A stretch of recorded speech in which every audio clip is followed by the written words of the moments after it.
Muito bem. Olá, oi, Rodrigo também.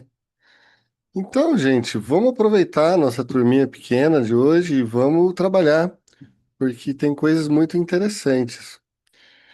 Veja, eu queria começar por uma coisa simples, né? Às vezes a gente precisa de uma porta de entrada mais humilde, mas veja, vamos começar com uma ideia aqui. Então, eu queria que vocês imaginassem uma tarde comum, com nenhuma coisa de extraordinária acontecendo, né? Uma tarde no meio da semana, talvez uma quarta-feira.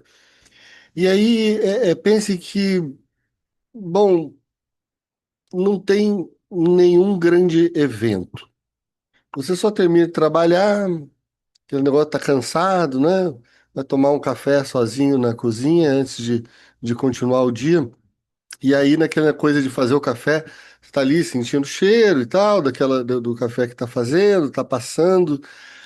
E aí depois, imagina que você senta, segura a xícara, né? Tem uma espécie de pouso ali. Ok. Aí eu pergunto a vocês o seguinte: para vocês, isso foi uma experiência? Percebe? É a pergunta que vai guiar o nosso encontro de hoje. O que que é uma experiência? Sabe, porque se a gente pensar isso num sentido mais trivial da palavra, né, experiência, é claro que foi, não é? Porque você viveu aquilo, você existiu naquele momento e tudo mais. Mas aí, agora a gente vai trazer um cara que é justamente o filósofo que, de certa maneira, inspira muito o Christopher Bollas, que é o filósofo americano, que é o John Dewey. O Dewey, ele é muito interessante, é um cara que eu só fui ler mais recentemente, mas ele é incrível. Então, ele tem uma ideia, não é, que agora a gente pode desenvolver aqui juntos, porque ele é um dos pensadores de fato mais importantes para que a gente possa entender o que que o Bolas está fazendo. Veja, eu tenho a impressão de que eu só entendi realmente o Christopher Bollas depois de ter lido o Dewey, tá? Porque senão a gente fica um pouco sem chão. Parece que ele tá falando umas coisas assim meio estranhas, né? Aquela coisa de idioma do self e conhecido não pensado e tal. Mas quando a gente entende a base dele, de onde ele tá vindo, o que que ele tá fazendo, conversar com Freud, daí então a gente tem uma possibilidade muito melhor de transformar isso, não é, numa teoria mais robusta, né? Que a gente sabe explicar para os outros, que a gente sabe aplicar na nossa clínica, né? Então veja, para o Dewey não é todo vivido que se torna uma experiência, né? Então a gente tem as nossas vivências, mas algumas dessas nossas vivências se tornam uma experiência. Veja, é uma distinção que pode parecer estranha, né? Então, como é que a gente vive e não tem a experiência? Mas peraí, né? Então, o Dewey ele vai falar que uma experiência, veja, uma experiência com esse artigo definido, singular, é uma coisa que ganha forma. Veja só, esse é um outro conceito muito importante, conceito de forma. Essa forma não é decoração. A forma não é aquela coisa que depois vai ser preenchida pela matéria, né? Por exemplo, quando a gente fala, a forma de um gato, e daí a pessoa vai lá e faz uma escultura de um gato, como se a forma ela precedesse a matéria. Pois é, isso é um modelo aristotélico de pensar a forma, que é um modelo bem diferente do que o Dewey vai trazer. Então, veja só, é uma coisa até um pouco estranha, mas muito interessante, muito bonita. A forma, para nós aqui e para o Bolas, não é? Porque a gente está falando sobre o Bolas, então a forma para nós, veja só, é o modo como uma experiência se organiza para se tornar vivível. Vivível, percebe? Então, uma experiência, ela precisa ter forma. E o Dewey, ele traz isso com alguma precisão. Ele vai dizer o seguinte, que a forma não é o contorno externo do produto. A forma não é a moldura, não é a silhueta, não. A forma né? É a operação, veja, uma operação de forças que levam uma experiência à sua realização. Ou seja, a forma é uma organização de forças que permite que haja a experiência, tá? Mas vejam só que interessante que isso é, não é? Porque se a gente pensar isso na arte também, veja, você vai lá e vê um quadro, e aí a gente acha que, poxa, a forma é aquela coisa que está, por exemplo, na pintura, não é? Mas eu posso perguntar também aqui para o Rodrigo, como é que é a ideia da forma na música, por exemplo? Como que a forma se dá? Né? Ela se dá através dos ritmos, através das cadências, das tonalidades. O que que traz forma para a música? Percebe que nem todo barulho a gente pode chamar de música, não é? Então, como é uma coisa para que se torne música, ela precisa ganhar uma forma. Mas aí eu realmente, Rodrigo, você tem alguma coisa para dizer sobre isso? Como é que é para você a ideia da forma? Sim, eu tenho dois exemplos que me vieram à cabeça assim que você está definindo esteticamente, né? O vivido, que é a E movimentação de forças da experiência, né? Nem que toda experiência, nem todo em toda vivido é uma vivência experiência. isso, exato. Então tem um vídeo do Joe Coltrane que ele começa a tocar um solo free. E aquilo é horrível de ouvir.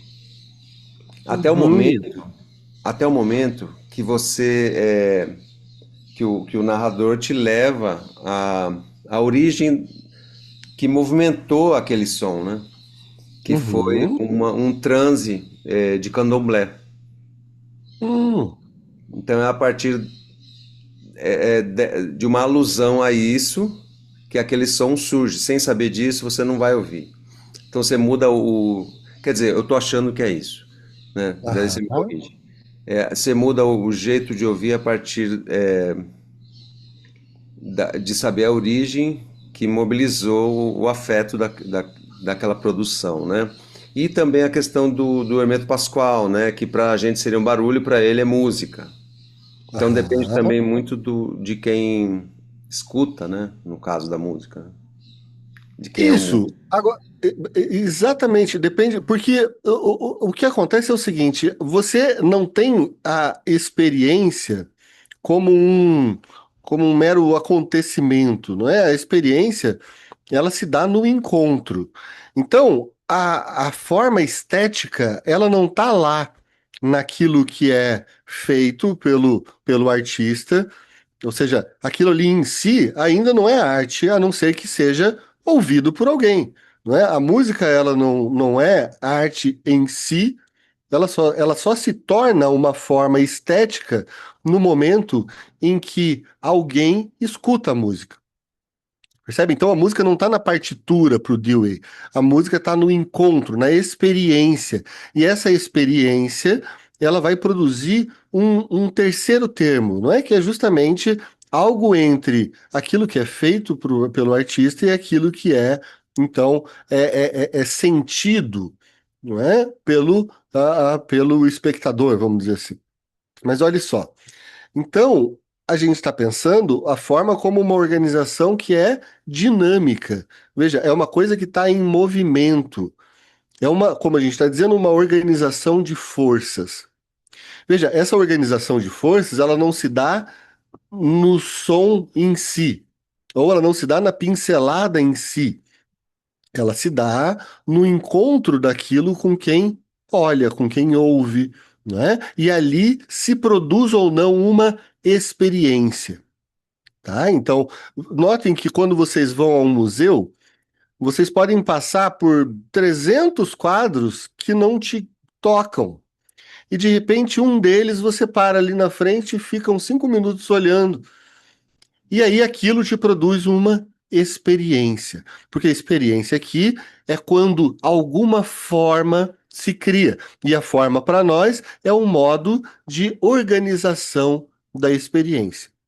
tá? Agora, eu sei que ainda tá difícil, mas a gente vai avançar. Então, veja só, se você foi naquela cena do café, vamos dizer que você foi para a cozinha meio no automático. Você foi pensando em outras coisas, o telefone estava ali na mão, no WhatsApp, a cabeça estava já pensando na próxima tarefa, e o café foi só uma vivência dispersa, não é? Teve uma sucessão de gestos, teve uma certa descarga, ou seja, eu preciso fazer isso, vou lá fazer isso, faço, acabou. Isso não gera experiência. Então não tem um percurso que tem um começo, que tem um tensionamento e que tem uma consumação. Vejam essa palavra. Para que a gente tenha uma experiência estética, a gente precisa ter uma consumação dessa experiência. Ou seja, a consumação é o momento em que algo se forma. É uma forma estética. E a forma é estética não porque ela é bonita, mas aqui a gente está pegando o sentido de esteses, não é? E essa estese tem a ver com a sensação.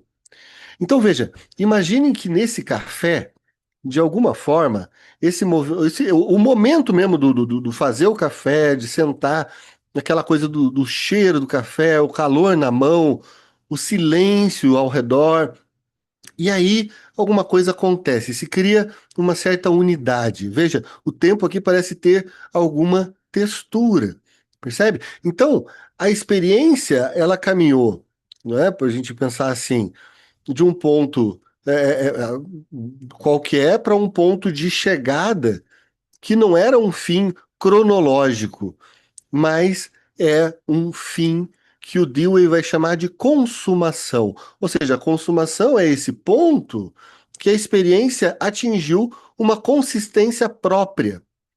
É como se você conseguisse criar uma unidade discreta na sua vida. Ou seja, eu posso dizer que ali eu tive uma experiência com o fazer e o beber o café.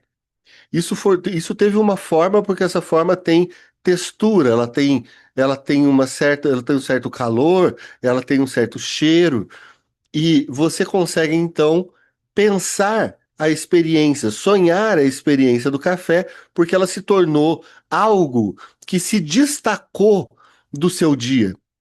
Se destacou, não no sentido de que ficou mais importante, mas que se tornou algo pensável agora. Porque, vejam, eu posso falar sobre várias coisas que vocês acabaram de fazer, não é? Eu não sei o que vocês acabaram de fazer, mas vamos pensar, porque, por exemplo, abrir o computador ou o celular para que vocês pudessem assistir a aula, bom, isso vocês fizeram meio no automático, não é? Vocês não diferenciariam isso do restante do dia de vocês. Agora pensem que vocês. Eu acho bonita uma cena no naquele filme Into the Wild, né? Que o Alexander Supertramp ele pega uma maçã e ao invés de só comer a maçã para se alimentar, ele olha para aquela maçã e fala: Você é a melhor maçã do mundo. Eu sou um super andarilho e você é uma super maçã. E ele come aquela maçã então com uma vontade, não é? Com assim sentindo um sabor que em geral a gente não sente nas coisas. Então, ali ele teve uma experiência estética com a maçã, percebe?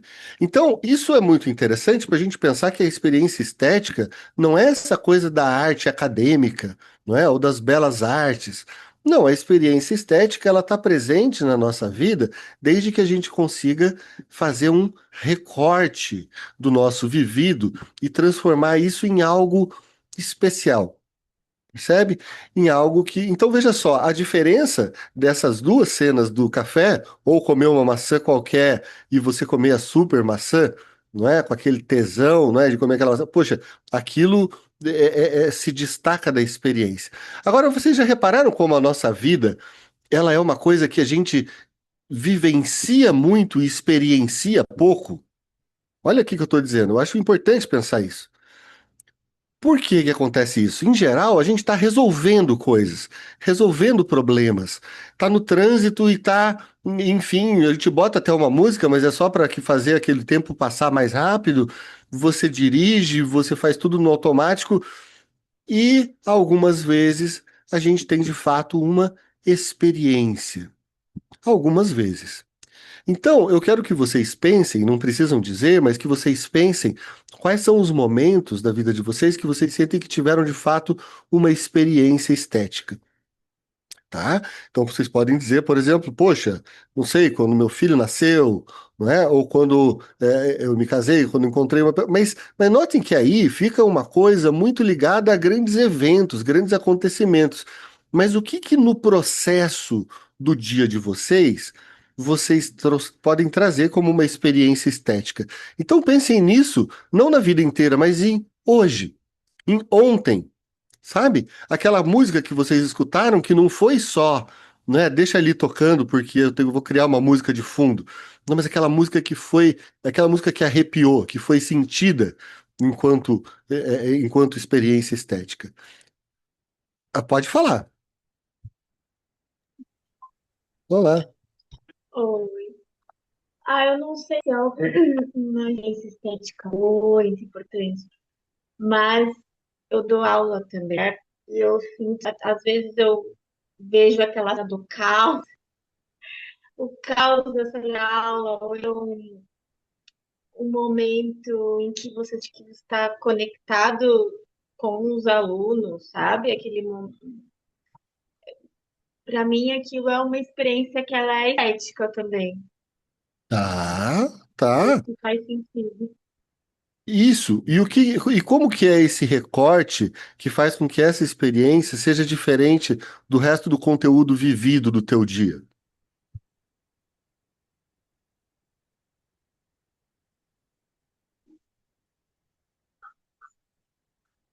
Não sei dizer. Porque veja, Acho que aqui só o caos. a única consideração que a gente faz é assim: note que tudo, se a gente quiser, tem uma coisa que, se a gente chamasse meio lato sensu, pode dizer, tudo tem uma estética, né?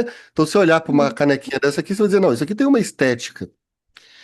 Mas é que não é nesse sentido que a gente está falando, né? A gente está falando de a estética como uma organizadora da experiência. Então, o encontro com os teus alunos pode perfeitamente ser uma experiência estética. Mas, em primeiro lugar, você precisa pensar assim: eu estava ali presente. Porque para haver uma experiência estética, precisa ter uma presença. E outra, o encontro foi um encontro que de fato aconteceu, ele se consumou, ou ele era um encontro por acontecer. Percebe? Porque o Sim. que eu estou dizendo é que a maior parte da nossa vida a gente está resolvendo, a gente está reagindo àquilo que nos aparece como demanda, né? Então, por exemplo, aparece a demanda de, poxa, uma coisa pode ser, por exemplo, no meu dia, eu preciso botar gasolina no carro. Eu pego lá, pego o carro, boto gasolina e tudo mais. Isso não se transforma numa experiência. Eu tô dizendo, não tem uma experiência estética, não toma uma forma. Eu nem lembro como é que foi, como é que não foi, isso não me pega. Agora, eu posso, por exemplo, é bom fazer ouvir um paciente, né? E me entregar a experiência desse momento, Sim, né? eu acho que tem a ver Estando com ali. isso. Acho que é todo momento em que você sente que você tá falando, que os alunos estão entendendo, e acho que para quem dá aula, para adolescente, sabe que são momentos raros. Isso, isso, Acho que tem aquela isso coisa da mesmo. conexão, assim, talvez. Isso, perfeito, perfeito. E a gente sente alguma coisa quando existe uma experiência estética. Perfeito, exatamente. Então vejam só, se a gente pensar num lago estagnado, né, aquela água parada, ou só um ruído monótono, né? Ou aquela repetição, mas é meio repetição meio indiferenciada. Tudo isso é totalidade sem ritmo, né? E veja, o ritmo é uma coisa importante. Em Dewey, ele fala sobre o ritmo. O ritmo não é uma batida regular de metrônomo, percebe? Veja, é uma modulação do todo. Uma modulação do todo. É uma alternância que se organiza, não é com contração, com expansão. Então veja, o ritmo ele vai aparecer quando algumas energias resistem umas às outras. Então a gente pode pensar num ritmo, por exemplo, Vejam só o ritmo das ondas quando vocês vão na praia. Existe uma luta, uma guerra de forças ali, né? Então, tem o mar que vem, tem o mar que volta, e a força imensa daquela água, não é? Forma, enfim, um barulho, não é? Um barulho da água do mar. Mas esse barulho, ele não é só um barulho, esse barulho tem ritmo. Por quê? Porque existe um tensionamento e um distensionamento, uma contração e uma expansão. Ou seja, essas forças que a gente está dizendo que organizam a experiência, elas criam ritmos. Percebam que quando a gente está com uma criança pequena, o que que a gente faz? Bom, então tem músicas de ninar, não é? Que são monótonas. Por quê? Porque querem fazer a criança dormir. Então você está lá, ou seja, é uma coisa que vai continuar assim, mas ela não busca um tensionamento. Agora eu vou tentar botar uma música aqui que ela faz o contrário. É uma canção de Niná. Deixa eu ver aqui.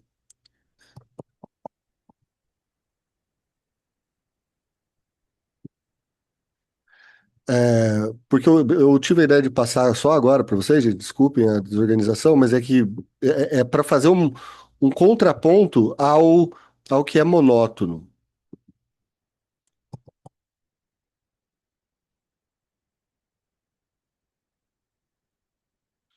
Tá, achei. Eu vou compartilhar a tela aqui e daí a gente tem um argumento aqui.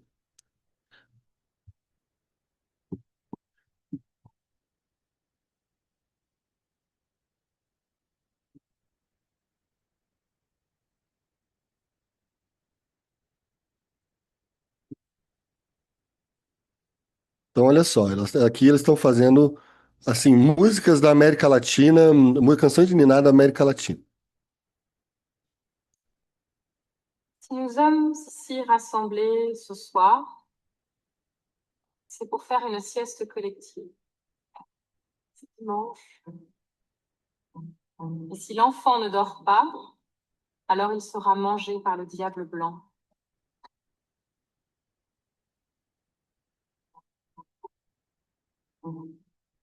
Duerme, duerme, negrito, que tu mamá está en el campo, negrito. Duerme, duerme, negrito, que tu mamá está en el campo, negrito. Te va a traer coronitas para ti, te va a traer rica fruta para ti, te va a traer carne de cerdo para ti, te va a traer mucha cosa para ti. Y si el negro no se duerme, viene el diablo blanco, quizás que come la patita, chacapuma, chacapum, puma, chacapuma, chacapuma, chacapum, puma, chacapuma, chacapuma, chacapum, puma, chacapuma, chacapuma, chacapum. Duerme, duerme, negrito, que tu mamá está en el campo, negrito. Pronto. Desculpa, gente, interromper, que às vezes tá gostosinha a música, né? E aí a gente quer usar só para uma finalidade didática, e aí eu atrapalho a experiência de vocês. Mas notem uma coisa, que pode ser uma outra experiência, mas agora uma experiência ligada à ideia. Então vejam só, quando você está ouvindo essa do Herme Negrito, primeiro você tem então uma parte que é duerme, duerme, negrito, que tu mamá está en el campo. Te vai trazer coronitas para ti. Ou seja, ele tá falando uma coisa e tá assim, mantendo o mesmo compasso. Mas aí, quando que ela aumenta a tensão, não é? Porque ela não quer só cantar uma canção de niná pro bebê. É aquela hora que ela vai dar um sustinho no bebê. E daí ela fala. Tá, tá, tá, tá, tá, tá, tá, tá, tá, tá, tá, tá, tá. Daí ela fala. Y si el negro no se duerme, viene el diabo blanco. E sas, te come la patita, chacapumba, chacapum. Ou seja, ali ela quebra, não é? Ela quebra aquele. Eu não sei se seria o compasso, Rodrigo. Você tem que. Eu não entendo nada de teoria musical. Mas o que eu entendo é que em algum momento, aquele ritmo que vinha monótono, como se fosse para fazer a criancinha dormir, vocês imaginem que a mãe então dá um sustinho e é aquela hora que o bebê dá uma risadinha, não é? Dá uma gargalhadinha e você morde o pezinho do bebê e tudo isso. Bom, ali você está proporcionando ao bebê justamente uma experiência estética, porque você quebra a monotonia e você cria uma unidade que tensiona isso. Ou seja, a gente tensiona a vida dos bebês justamente criando algo que é diferente da monotonia que serve para que ele possa dormir, tá? Então imagine que na nossa vida a gente está o tempo inteiro, muitas vezes, entregue a essa coisa que é monótona. É monótona por quê?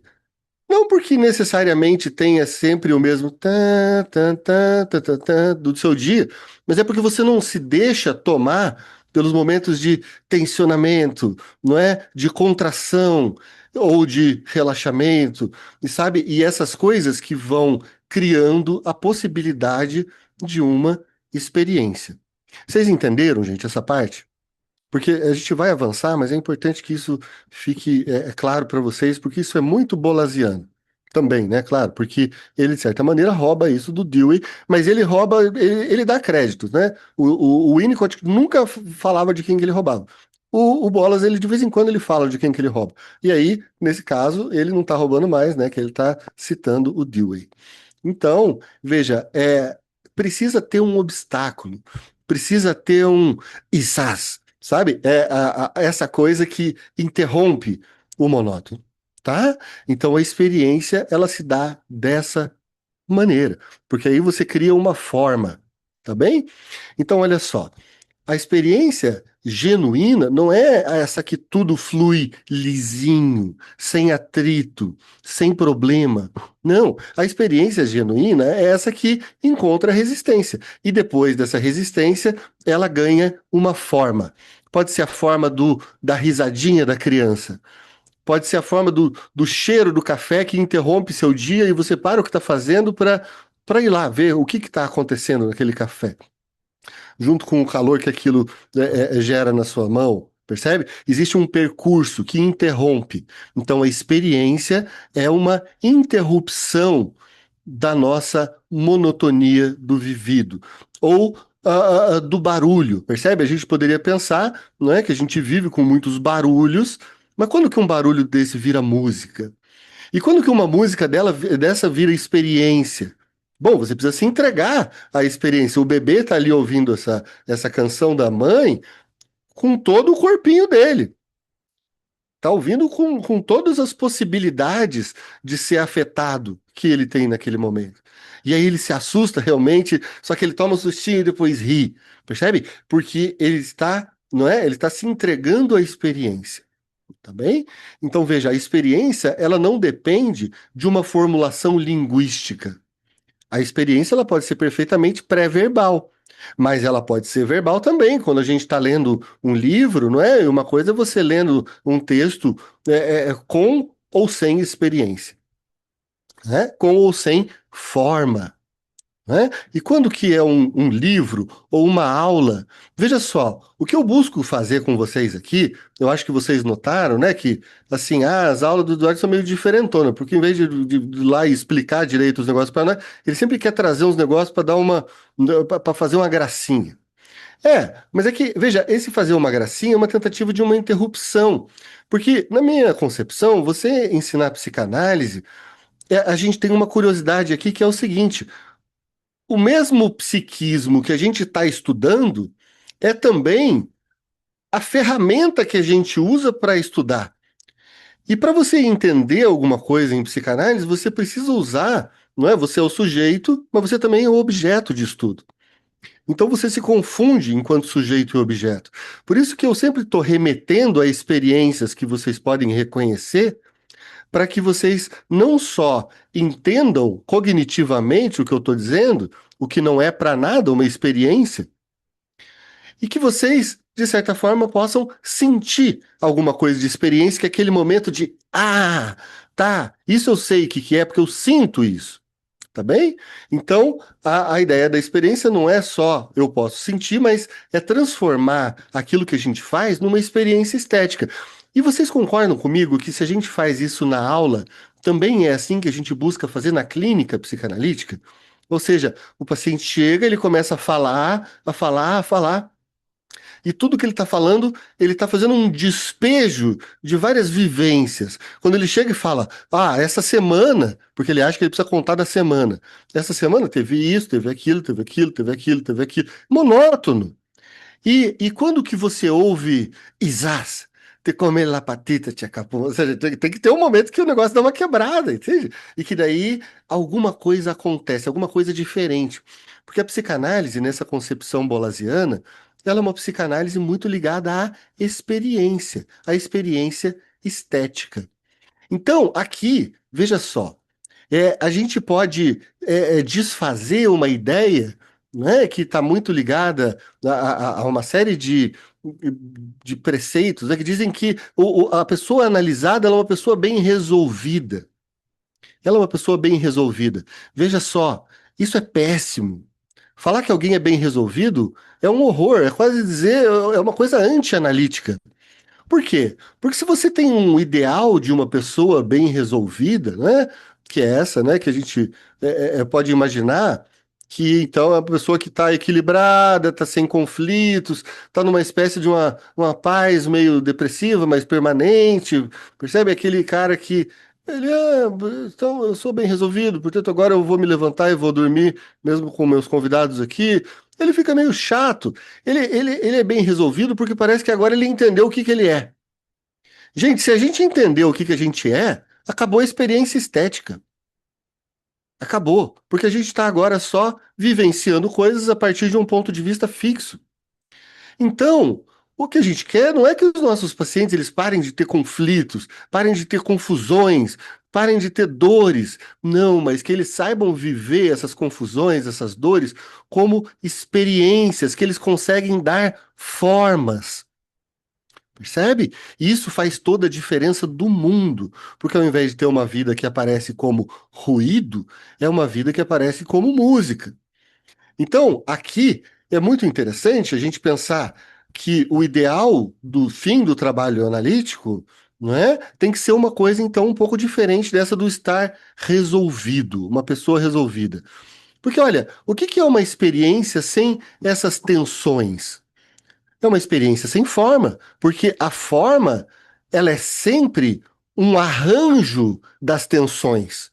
Veja, a forma é um arranjo entre as tensões.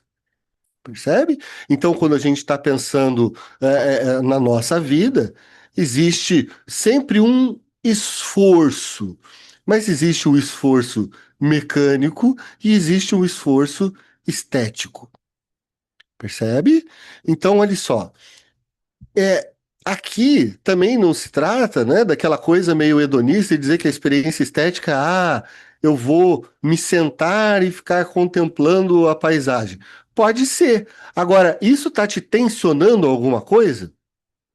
Ou isso está sendo só uma coisa assim meio, eu quero me misturar aqui com esse relaxamento? Tem que ter tensão, percebe? Então você pode até dizer que uma experiência estética pode ser deitar na areia quentinha da praia, não é? E tudo bem, mas a areia quentinha da praia ela precisa ficar um pouco quente demais e tem que ter uma mistura de algum incômodo com algum prazer e é aquela coisa então vai se tornando uma experiência porque ela foge a qualquer possibilidade de idealização.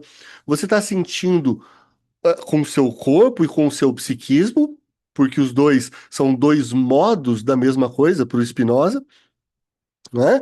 Então, você ali sai da anestesia que os ideais nos provêm para que a gente consiga, então, sentir. Sentir. E é esse sentir que a gente está chamando de uma experiência estética. Tá? Então, olha só. O Dewey está ensinando para gente, e o Bolas radicaliza isso de uma forma brilhante, que é o quê? É que uma vida psíquica rica não é essa vida sem conflito. É uma vida que tem mais consumações estéticas. Percebe? Consumações estéticas. Momentos em que eu consigo, então, fazer com que os conflitos se organizem em um arranjo sensível. Ou seja, eu consigo sentir em mim o conflito. Percebe que o problema do paciente neurótico é que é um paciente que ele quer o tempo inteiro resolver o conflito. Mas veja, eu não sei se vocês assistiram o filme lá do que foi pro Oscar, né? Que não ganhou, infelizmente, mas que é o Agente Secreto. Veja, o Agente Secreto ele é um filme que se resolve? Não, ele não é um filme que no final você fala, ah, entendi, a moral da história era essa. Não, gente, isso acontece na novela da Globo. Porque a novela da Globo, ela, enquanto uma experiência estética, ela é muito pobre. Agora, por que que ela é pobre? Porque ela não cria, assim, ela quer criar tensões, mas o problema é que a gente já sabe como é que vai ser o final da novela, né? Então, e isso já diminui a tensão, porque se você já sabe como é que vai ser o final. Agora, e quando você tem um filme que ele não fala, ah, então esse cara, na verdade, ele era um guerrilheiro, e aí o filho dele acaba ficando sabendo disso, e isso causa uma grande transformação no filho. Não. Ele era um professor universitário, perseguido pela ditadura, e a coisa não se resolve muito bem. Ele está ali naquele momento com aquela senhora, né? Que organiza aquele tanto de gente desorganizada numa sala só, e eles começam a ouvir música, eles começam a conversar e falar da experiência deles. Aquilo é um momento de experiência estética. E quando no final. Bom, aí eu não vou falar do final para não dar spoiler para quem não viu.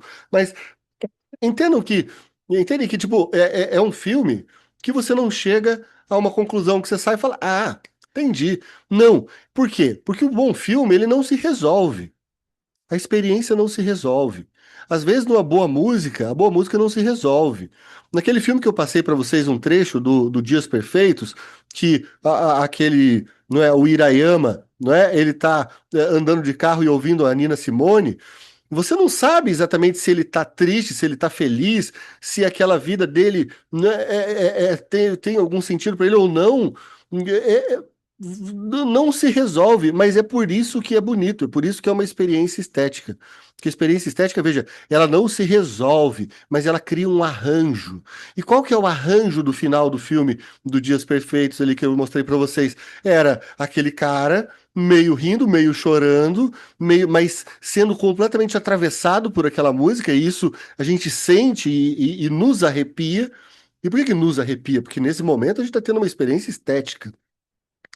Então a gente consegue sentir algo que não se resolve. Quando alguma coisa se resolve, muito mais dificilmente ela vai se tornar uma experiência. Então, gente, na análise, a gente pensa algo muito similar, que é o quê? Os pacientes neuróticos chegam, eles querem uma resolução, ou seja, eu caso ou eu compro uma bicicleta? A ideia seria, ah, eu caso, pronto, vou casar. Obrigado, analista, te dá um abraço, casa. Não é isso, não é isso, não é sobre isso. Ele pode até casar, mas ele pode casar como quem anda de bicicleta, ou ele pode andar de bicicleta como quem casa, ou ele pode fazer uma coisa completamente diferente, mas ele vai deixar com que o conflito continue existindo, mas agora com forma, agora com alguma beleza. Percebe? Então, assim, a gente às vezes tem questões na nossa vida que é, poxa, eu tenho uma tragédia na minha vida. Quando eu era criança, não é? Meu pai morreu, minha mãe. Sim, isso é trágico, é doloroso. E isso vai se resolver? Não, isso não vai se resolver. O que que vai acontecer com isso? Bom, isso pode ou não se tornar uma experiência estética. Vocês lembram daquele outro filme que eu falei, né? Que é o Eulogy, não é? Que o cara não consegue olhar para o rosto da mulher que ele gostava, porque tá tudo rabiscado. Veja só, como é que isso, de certa maneira, se consuma? Se consuma no momento no qual, depois de muito andar pelas fotos, não é? Com aquela moça que é a filha da mulher amada, bom, ele, de alguma maneira, consegue através da sensação que a música lhe causa, né? E com todos esses pedacinhos de experiência que ele foi juntando no percurso que ele vai fazendo com essa personagem virtual, não é? Que é a filha da mulher que ele amava, que funciona muito como uma psicanalista, muitas vezes, ali naquele episódio. Então, ele ouve a música e experimenta, porque aqui ele conseguiu experienciar o rosto da mulher através da música. Veja, era um rosto música. E você não sabe no final se ele está destruído ou se ele está feliz, porque ele está as duas coisas e é complexo, é misturado. Aquilo se tensiona, não é? Como a água do mar que vem, vai. Ou seja, aquilo está numa luta dentro dele, mas agora é uma luta que pode acontecer. Vejam só, é uma luta que pode ganhar aparição. Veja só, porque o nosso problema é que muitas vezes a gente não consegue enxergar a experiência estética, porque para nós, vejam só, chega um paciente e ele está dizendo, doutor, eu não sei se eu caso ou se eu compro uma bicicleta. E aí você pode, vamos dizer que responder à demanda, né? A demanda é que você então se coloque no lugar de um juiz da experiência e diga, olha, pelo que você me falou, era melhor que você não casasse, porque você tem isso. Não, você acabou com a possibilidade desse paciente então ter uma tensão que produz uma experiência estética. Agora, talvez te ocorra com essa questão dele te ocorra uma imagem. Essa imagem você pode oferecer a esse paciente, como quem está oferecendo, uma pincelada a mais nesse quadro. Não é como no jogo do rabisco, do Winnicott, no qual então cada um faz um rabisco e vocês vão criando uma figura. Não é? A gente aqui não está querendo criar figura, a gente está querendo, e nem querendo criar resolução e nem representação. A gente está querendo criar um corpo sensível que pode agora aparecer. E às vezes, a aparência que isso cria era: nossa, na verdade eu nem preciso escolher se eu caso ou se eu compro uma bicicleta. Na verdade, eu posso até fazer as duas coisas. A questão é que eu casar ou comprar uma bicicleta era muito importante para eu manter uma questão neurótica, como quem diz, existe algo a ser resolvido. E quando a pessoa fala, não, não tem o que ser resolvido, é só eu experienciar. Então, a questão aí é que muitas vezes aquilo que dá certo na nossa análise, o que eu estou falando que dá certo? É que quando a gente consegue experienciar algo em análise, não é quando a gente tem um insight cognitivo, é quando a gente, enfim, consegue ver coisas que a gente não via, percebe? Consegue ver coisas que estavam fora do nosso campo de percepção. A gente consegue sentir coisas diferentes. Vocês notaram que às vezes vocês podem sair de uma sessão de análise e botar uma música e de fato sentir alguma coisa com essa música, mas se você tivesse botado antes da sessão, você não teria sentido nada. Por quê? Porque de alguma maneira aquela sessão te tornou, não assim, mais sensível à experiência. Então, se a análise consegue nos tornar mais sensível à experiência, ela está cumprindo o seu papel. Tá? Veja, aqui eu quero trazer mais um autor que eu acho interessante e que também, naturalmente, tem uma influência sobre o Bolas, embora ele nunca tenha falado dele, que é o Foucault. Não é? O Foucault, quando ele traz a ideia do uso dos prazeres, não é? Ou a hermenêutica do sujeito, ele está falando, ele traz uma observação que é muito íntima com isso que a gente está falando. Ele vai falar, por exemplo, né, resgatando essa ideia muito antiga dos gregos, dos estoicos, né, que é a ideia de que o sujeito não é dado, o sujeito é uma obra. Percebe? A vida não é uma coisa que simplesmente se vive. A vida ela pode ser trabalhada, elaborada. E veja, elaborada não é resolvida. Elaborada é consumada. Ela pode ser uma obra de arte, né? A encrateia. Então veja só, essa ideia do cuidado de si, do Foucault, veja, isso não é uma recomendação de autoajuda, né? Eles não estavam ali escrevendo nos caderninhos deles coisas que eram, ai, que lindo o pôr do sol, do não sei o que eu me senti tal. Não, eles estão escrevendo coisas difíceis, eles estão escrevendo aquilo que eles, em contato com o mundo, eles sentem como uma resistência do mundo.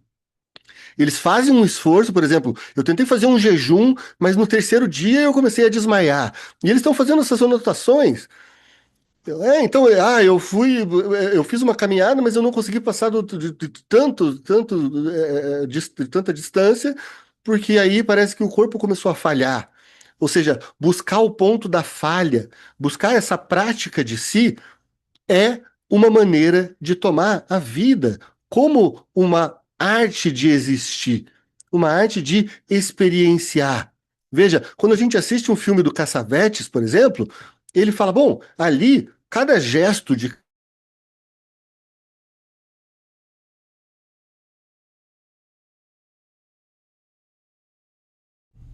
Caiu? Sumiu o som, né, gente? É, E tá sem o vídeo dele, né? tá. Vou falar pra ele.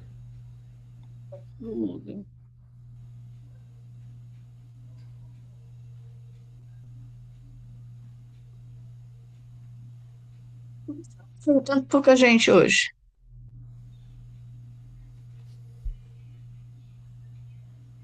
Será que eu, será que eles foram para outro link? Vou mandar um zap, né? Vamos ver.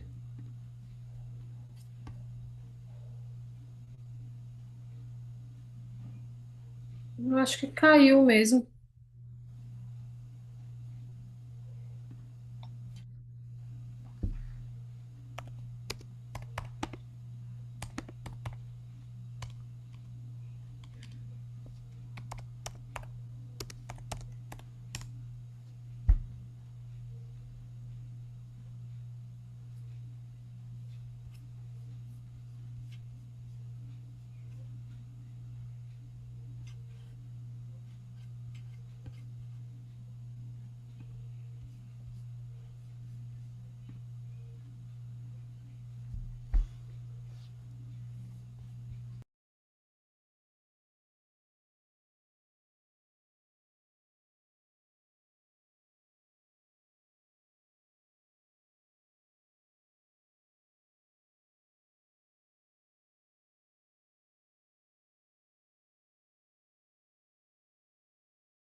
Eu voltei.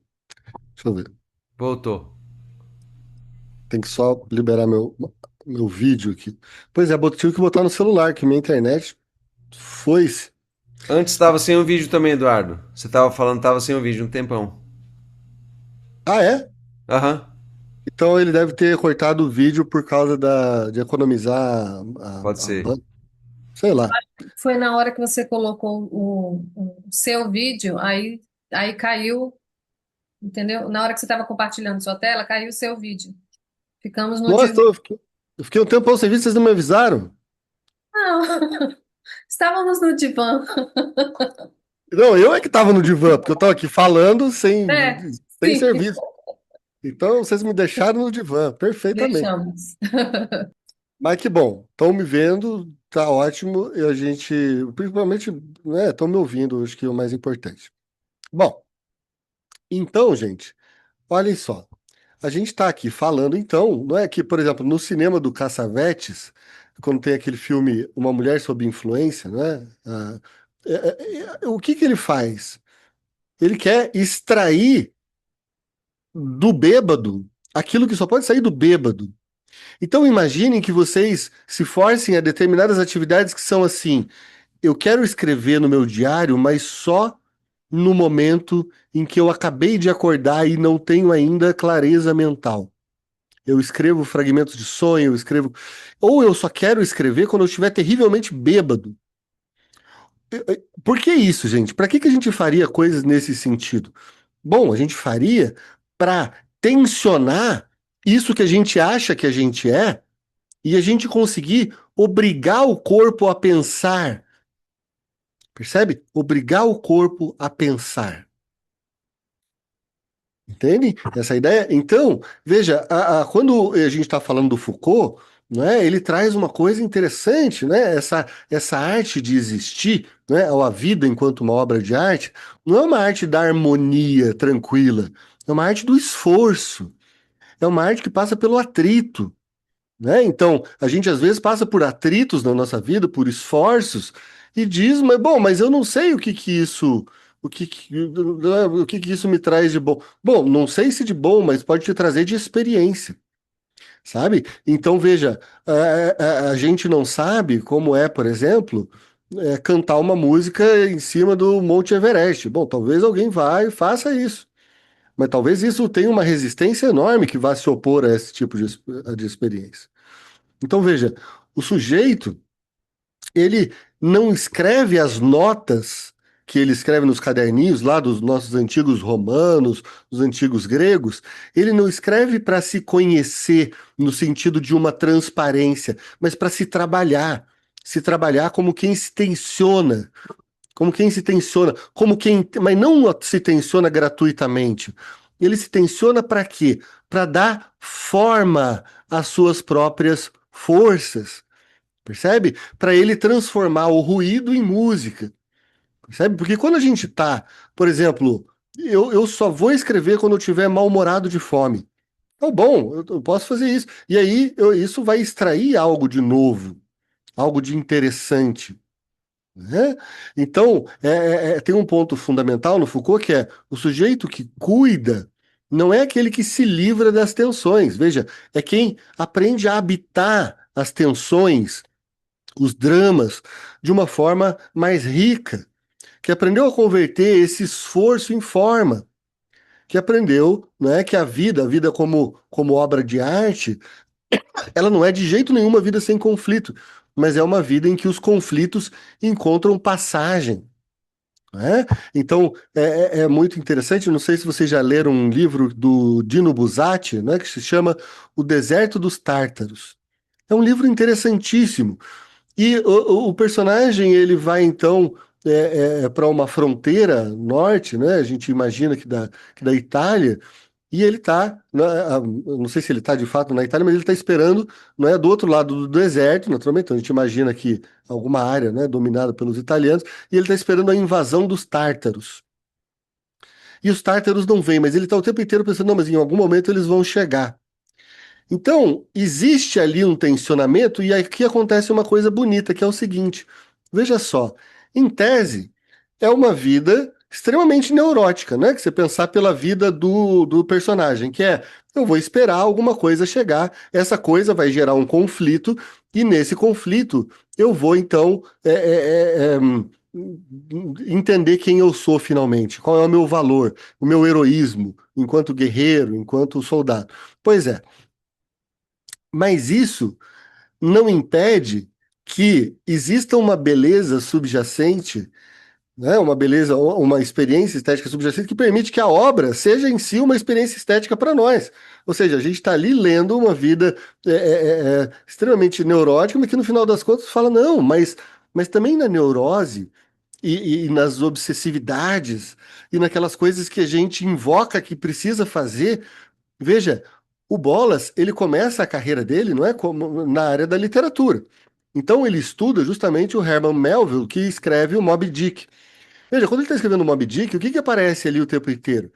É o Capitão Ahab, que ele está o tempo inteiro fazendo uma coisa louca, louca, que é ir atrás o mundo inteiro. Ele fica rodando o mundo com o naviozinho dele para caçar a maldita dessa Moby Dick, não é? Que é a baleia específica que comeu a perna dele, um pedaço da perna dele.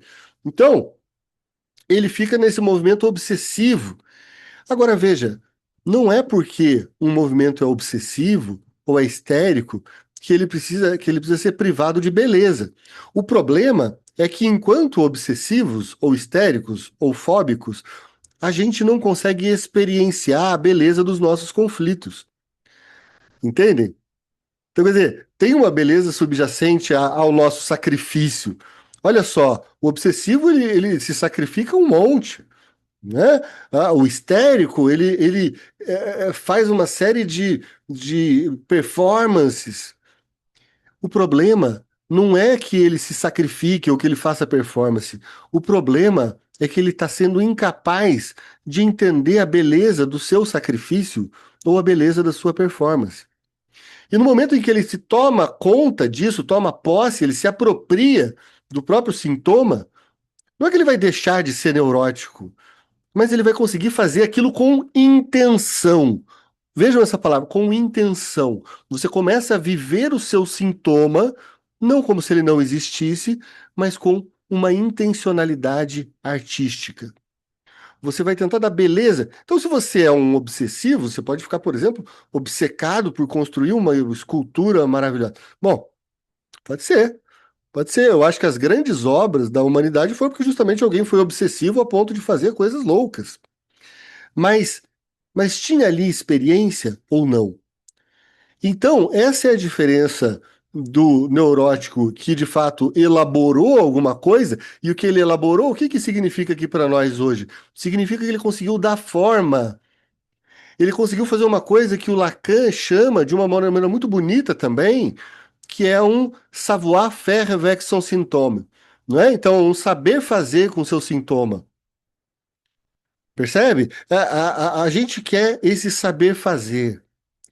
Entende? E olha que interessante, eu pude puxar um Lacan aqui, né, que em tese não é árido, mas mesmo na aridez do Lacan, a gente pode encontrar alguma coisa de bonito. Tem gente que estuda Lacan, não é obsessivamente, ele vai e ele quer decorar todos aqueles matemas, aqueles negócios. Tudo bem, desde que não seja só decorar a coisa, ele precisa experienciar o Lacan, ele precisa sonhar o Lacan.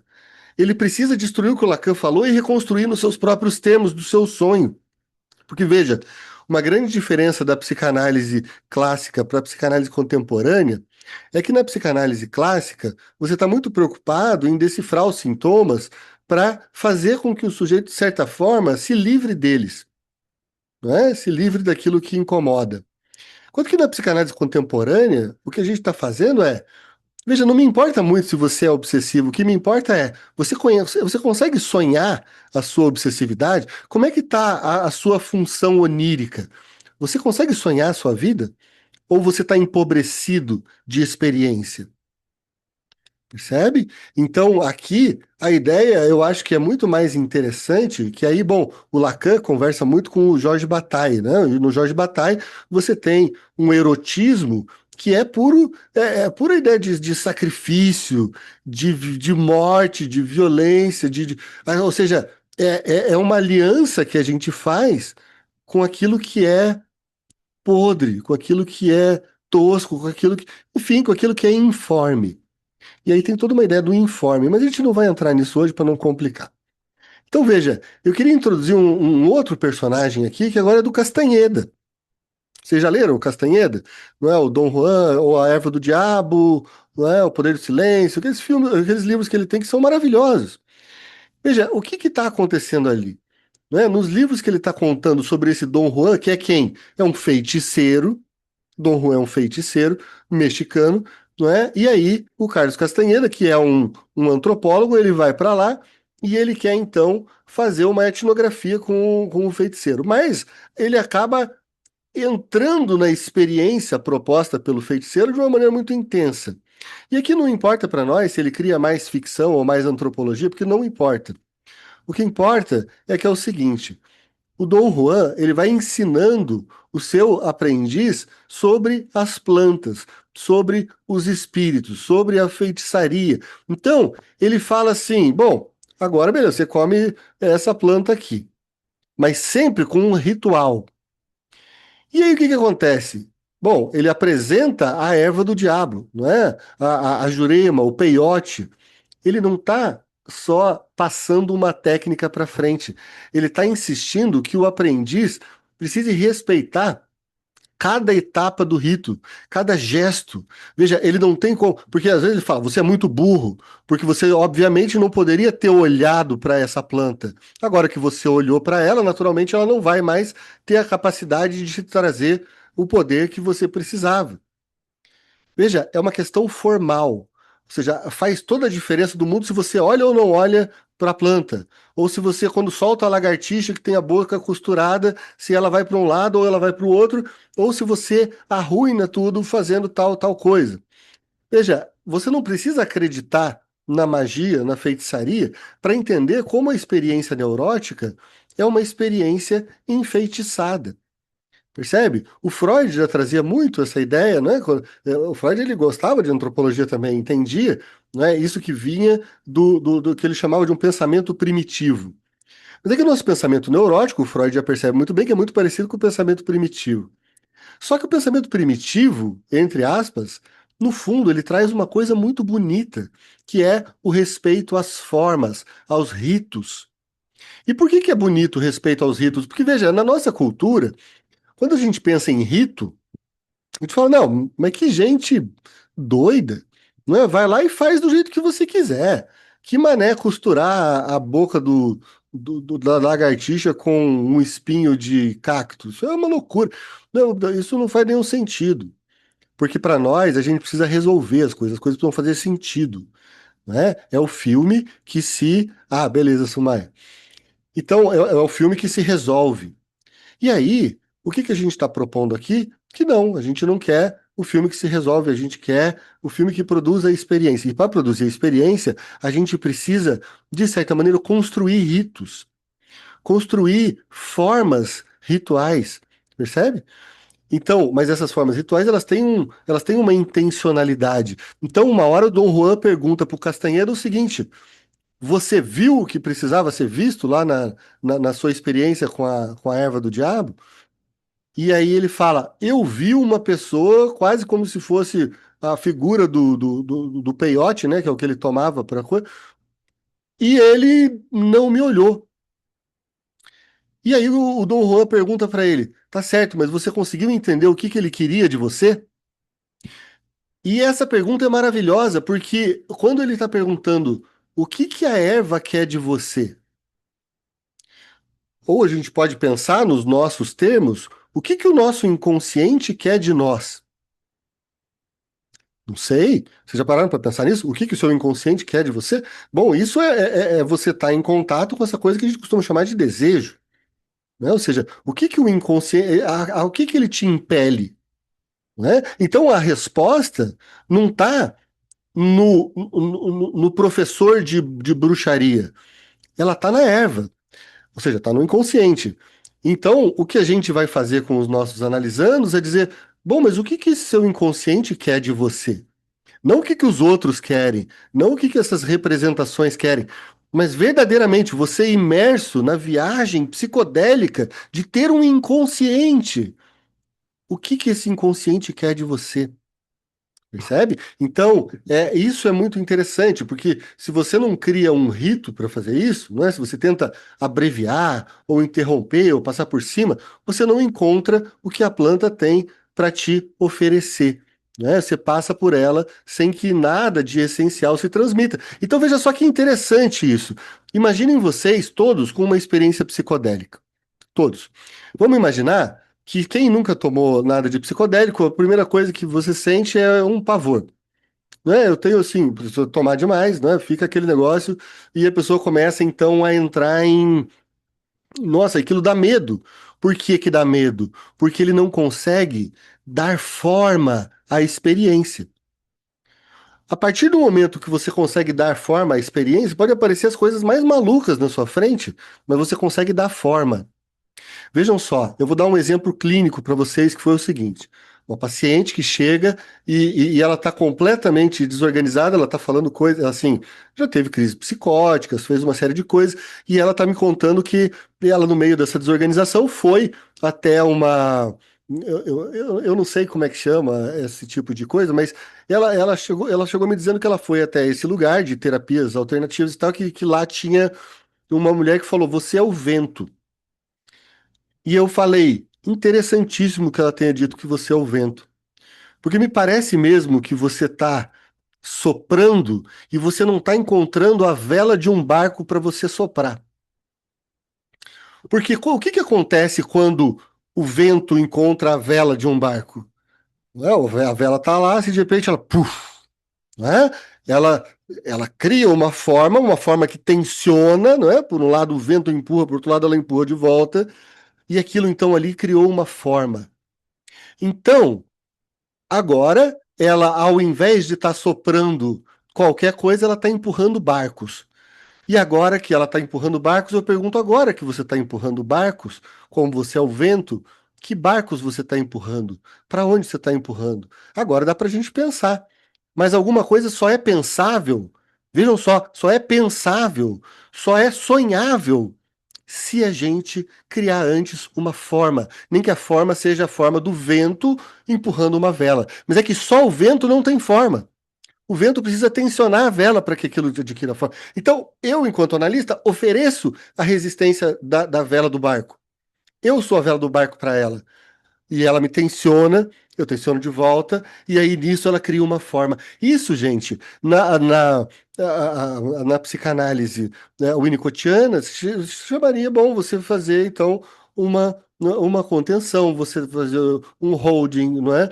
Ou, não é, enfim, você mais bionianamente, talvez tentar digerir aquela experiência do vento, não é? Entregando uma forma, não é? Para aquele paciente. Ou seja, com o paciente psicótico, você não vai fazer interpretações, você vai primeiro oferecer uma forma básica, uma forma mínima. E para isso, você mesmo, enquanto analista, precisa ter uma criatividade enorme para você poder criar formas com base naquilo que aparece. Veja, ela apareceu falando sobre vento, eu falei, ótimo. Né? Poderia ter sido outra coisa, mas como foi vento, o que que esse vento precisa? De vela, porque eu preciso que aquele movimento tome forma, para que aquilo vire experiência, e se virar experiência, ela sai então daquele movimento caótico, não é, do vento que sopra para vários lados, e ela encontra então uma possibilidade de pensar, não é? De sonhar. Entenderam, gente? O que que vocês acham disso? Acharam muito viajante? Tá ok? Como é que tá? Achei ótimo, ótimo. Você dialoga completamente com minha profissão Bom, na questão bom. da forma, assim. E também com um certo perspectivismo, né, da antropologia, que dá uma certa luz para a psicanálise moderna. Sim, Dunker sempre cita isso, né, do Eduardo Viveiros de Castro, né? sim. Em que aquele objeto de estudo ele está se movendo numa dinâmica que é incapturável, né? Porque um dos problemas da psicanálise, quando ela fica ortodoxa, que eu vejo de fora, né, entrando há pouco tempo, é que ela tenta capturar a experiência com a palavra, sendo que a Isso. palavra seria uma ferramenta de produzir novos voos, né, ou novas dúvidas, né, ou de acompanhar a psicose do paciente, né, que é Ah, uma generosidade, né. sim, e veja só, olha que interessante você está dizendo. Quando você traz Viveiros de Castro, ele vai falar uma coisa que é o multinaturalismo. Então é como se existissem várias ontologias possíveis, ou vários mundos possíveis.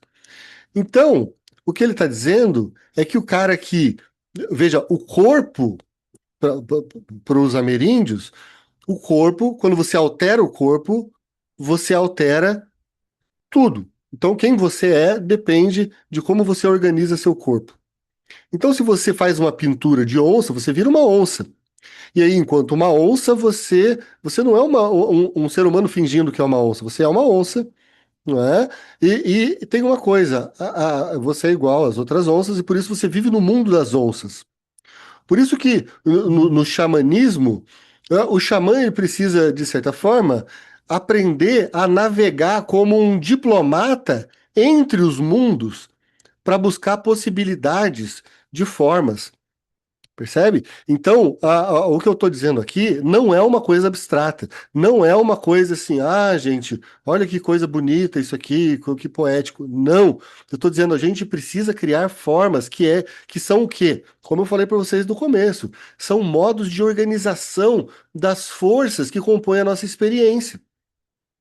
Então, se a força é uma força de um vento que venta, a gente pode até falar, deixa eu me ater ao significante. Então falou vento. Vento que se conecta com não sei o quê, que se conecta com não sei o quê. Não, porra, não é isso agora. Agora não é, agora ela tá ventando. Então agora que ela tá ventando, a gente pode dar uma forma. E aí, isso é uma coisa muito objetiva. Percebe? Você está querendo criar uma organização da experiência, e quando você nota que uma pessoa que vive uma vida extremamente que não é ela, que ela não se sente ela, né? Então, aquela pessoa que fala, eu não me sinto, eu não sinto que essa vida que eu estou vivendo é minha, ok? Mas então, Quando é que aparece alguma coisa aberrante que ele ainda não soube dar forma, que talvez seja justamente ele?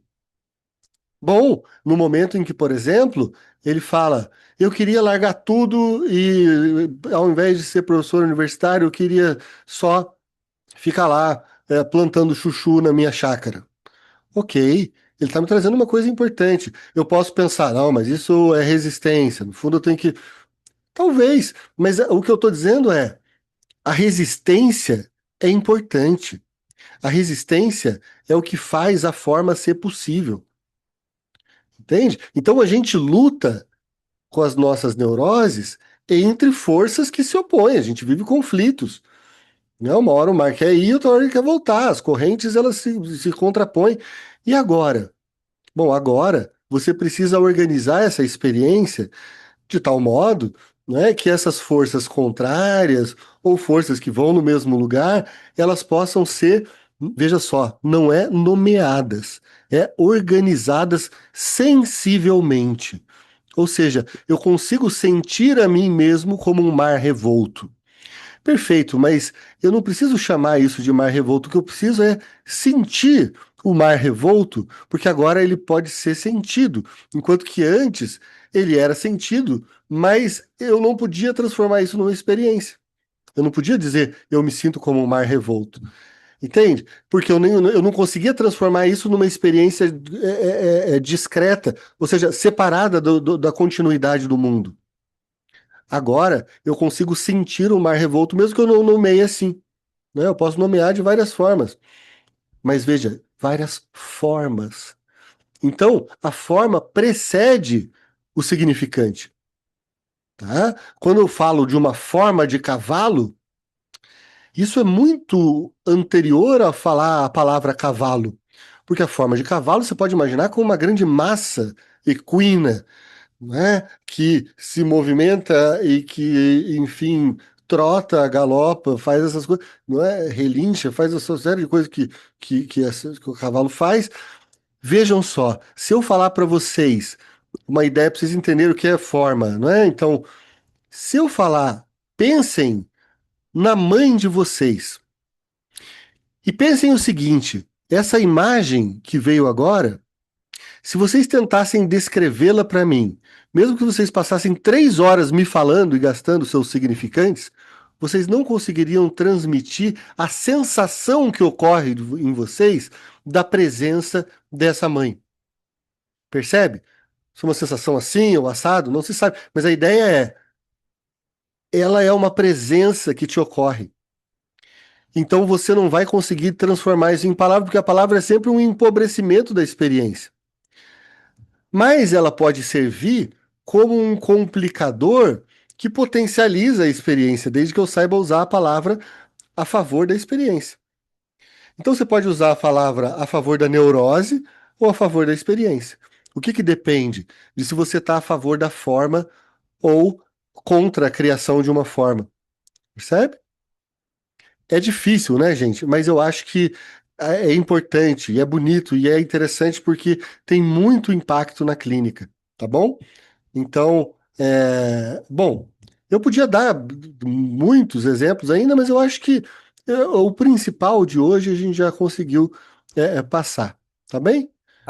Desculpa, só uma curiosidade minha, a sequência da cena, da sua colocação, achei poética, né? Do vento na vela do barco, assim, foi bem sucedida? Foi extremamente bem sucedido. Foi Aham. uma consulta que aconteceu o seguinte: a paciente me mandou uma mensagem, eu já não estava mais atendendo, já era noite, mas eu sabia que aquela paciente, por ela ter assim questões psicóticas, assim, ideações suicidas e tudo mais, eu falei, não, eu vou atender. Eu perguntei, você quer uma sessão? Ela quero. Tá bem. Atendi. Ela veio com essa ideia, não é? E eu ofereci essa vela e no momento em que eu falei isso era assim uns 30 minutos de sessão, tinham passado. Ela fala: "É, eu não sei o que dizer". Ela falou bem assim: "Eu não sei o que dizer, mas eu sinto isso que você está falando. Eu sinto que, de fato, falta eu encontrar coisas para eu empurrar". Pronto. Cara, é esse tipo de coisa, falta eu encontrar coisas para eu empurrar, organizou de uma maneira extremamente suficiente a paciente naquele momento para que ela não se. Porque veja, como é que vocês se sentiriam como um vento que só venta, mas não para em lugar nenhum? A sua vertigem. Imagine a vertigem de ser o vento. Agora, quando você encontra uma coisa para empurrar, então agora você tem um conflito. Então, para o paciente que está mais desorganizado, ou ele está nesse lado que a gente está chamando de não neurótico, o que a gente quer é que se forme uma tensão, algo que empurre e algo que resista ao empurrão, percebe? E aí, quando aconteceu isso com ela, ela se organizou. Eu tive uma sessão com ela, inclusive agora há pouco. Ela estava muito mais bem organizada porque ela tinha o que empurrar, percebe? E não era questão de não ter conflito. Agora ela estava com conflito. Agora ela estava querendo saber, não sei se eu faço isso ou aquilo. Tudo bem, mas isso é porque algo já pôde se formar e o conflito já pôde ser, já pôde acontecer porque existia algo que empurra e algo que resiste. Percebe? Então a Eduardo, tentativa foi bem sucedida. Pois não? Eduardo, esse algo para empurrar pode ser traduzido como um desejo? É, sim, mas eu queria dizer o seguinte: o problema da palavra desejo é que, em geral, ele acabou ficando uma coisa extremamente enigmática em psicanálise. Não sei se você concorda Uhum. comigo, Sandra, mas ela ficou uma coisa assim: você pergunta para o lacaniano o que que é o desejo, ele vai falar assim: não, peraí, não dá para eu te dizer. Ou eu fico aqui, eu te dou um curso sobre isso, ou não dá para eu dizer o que que é o desejo. Não, gente, porra, o desejo. Então, assim, você tá chamando o que de desejo? Percebe? Porque se você A tá chamando o falta que desejo ela como tem de alguma coisa para empurrar. isso, você está chamando o desejo de uma tendência, de um vetor, de algo assim. Uhum. Maravilha. Então aqui a gente tem uma definição de desejo que a gente consegue trabalhar. Mas aí quando a gente fala no desejo como aquela coisa que é uma falta, que não sei o quê, que o objeto A e o objeto B e C e D. Assim, eu estou brincando aqui, sacaneando com os lacanianos, né? Naturalmente, porque eu preciso fazer esse papel. Mas eu gosto muito da teoria do Lacan. Agora, o problema é o desejo do outro, do grafo do desejo. Então você pega justamente o desejo é o desejo do outro, que você, para entender, você precisa pegar um grafo, e aí você pergunta o que que é desejo? É bom, é aquele negócio que é o desejo do outro que está lá no grafo do desejo. Ou seja, é uma verdade auto-explicável, mas que não se conecta com a experiência. Porque com a experiência, o que que a gente sente enquanto desejo? A gente sente uma tensão. Ou a gente sente tesão, ou a gente sente essa vontade, fome, tendências, a gente sente coisas desse tipo. Por isso eu prefiro não usar uma coisa tão abstrata quanto a palavra desejo ficou para psicanálise e usar essas outras que eu acho que tem mais relação com a nossa experiência, né? Então, E falta, você aí, acha que ela é boa? A falta? falta é ótimo, não? Porque falta daí é até interessante, porque a gente pode pensar na falta como uma como a forma da falta. Tipo A gente assim, eu pode. sempre penso a falta que a falta faz. Eu Porque acho tem bonito. falta que a falta faz, porque tem uma falta que falta. Veja, eu acho muito bonito isso, por quê? Porque o grande problema é você pensar a experiência sem falta. A experiência sempre carrega uma falta, por isso ela sempre Uhum, carrega o desejo, nos termos lacanianos. Mas a ideia aqui é que você pensar o seguinte: imagina, toda experiência, quando se satura, ela para de ser uma experiência. Então, para que ela seja uhum. uma experiência, ela precisa ter uma falta. Quando você fala a falta da falta, eu chamo isso de saturação, né? Ou seja, é a saturação perceptiva. Vocês já estiveram se sentindo assim? Vejam só, em geral, os professores têm um problema enorme de usar exemplos empíricos que parece que barateia, né, o conceito. Mas a gente está fazendo um esforço contrário aqui. Quer dizer, ao invés de baratear, vamos tentar enriquecer com o exemplo empírico. Então vamos dizer o seguinte: pensem em vocês, não é? E vocês num momento que vocês parecem que estão saturados de experiência. Naquele momento você não consegue sentir mais nada. Você só quer se deitar e descansar. Bom, mas isso é muito importante, porque você precisa ter tensionamentos e relaxamentos. Não esqueçam que se você não tiver o par de opostos, você não consegue criar mais experiências. Então, se eu tenho algo, depois também algo me falta. Eu busquei, mas não era o suficiente. Eu fiz, mas não fiz. Então, são as coisas que produzem falta, que produzem também a experiência. Então, o que que se opõe à ideia da falta? A ideia de saturação. Saturação sensível, por exemplo, ou saturação experiencial, é quando eu digo, cara, agora não adianta vir me falar de café, de música, de não sei o quê, eu só quero dormir. Pode ser. E daí? Durma, porque é importante.